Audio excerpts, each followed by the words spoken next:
Hey YouTube, how's it going? Been a little while since I did a video.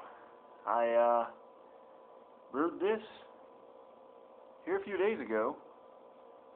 This is a Brewer's Best, I don't know if I'm saying it right, Dunkelweizen.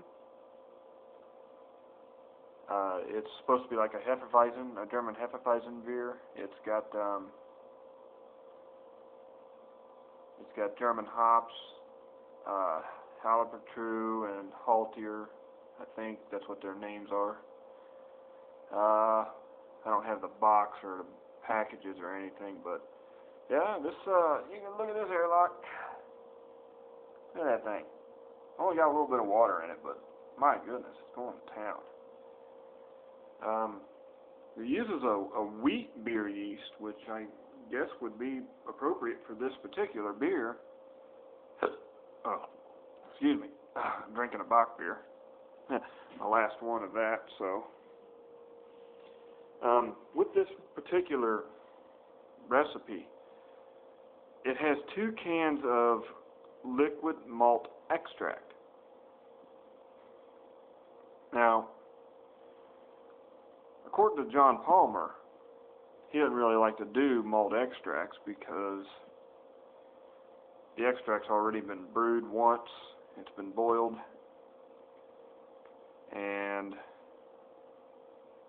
now it is, if you put it into your brew pot and whatnot, you boil it again, you lose more.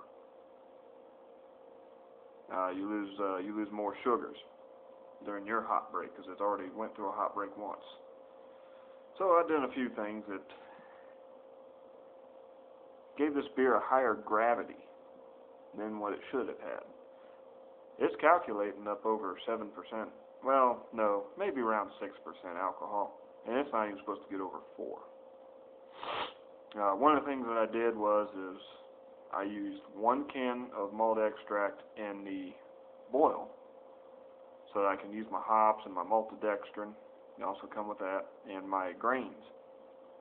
Come with some Munich grains and some chocolate grains, so it's going to be a darker beer. Anyways, with doing that, I took the other can of liquid malt extract and I didn't even add it to the boil. I just put it right in the fermenter here. Right in the fermenter, I put a little bit of hot water in there and I just mixed it up really good. And then when I added my boiling wort or my chilled wort to this fermenter, the temperature did rise just a little bit over 100, and but I wasn't concerned. I let it cool down. I actually stuck the wort chiller in the fermenter to cool some more and used it to do that. Then I added my yeast afterwards. But it took like 2 days for that yeast to even get active at all. And at first it really wasn't very active. If you look now, I might add a little bit more water to that airlock just because that yeast is going nuts. And I really don't want to get any oxygen in there. So I'm fearing that if I don't add any more water to it, either tonight or tomorrow, that water that's in there will just settle flat and it will allow oxygen in the beer, so I don't want to do that.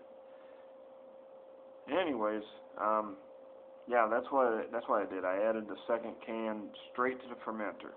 I rinsed it out, and then I dumped that water in, and I am telling you, it gave me right around 6% ABV rating. And it's a dark beer. It looks good.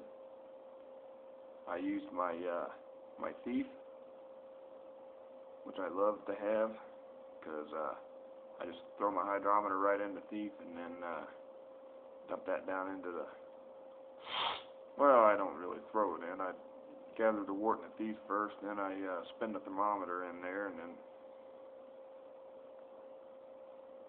I mean, not the thermometer, the hydrometer. I spin that hydrometer in there, and it gave me about a 6% alcohol gravity. I noticed that a lot of the beers I brew, and another thing I did, is I rinsed the grains with some hot tap water. I did about a 4-gallon boil, and I rinsed the grains with some hot tap water.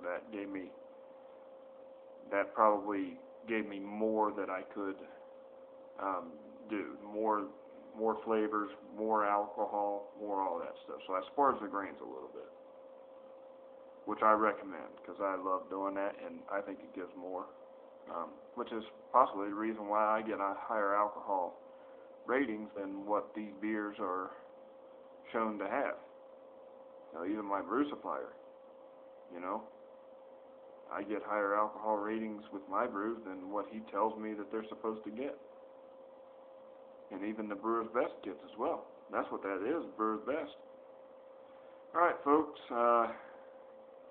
please comment, subscribe. Thank you.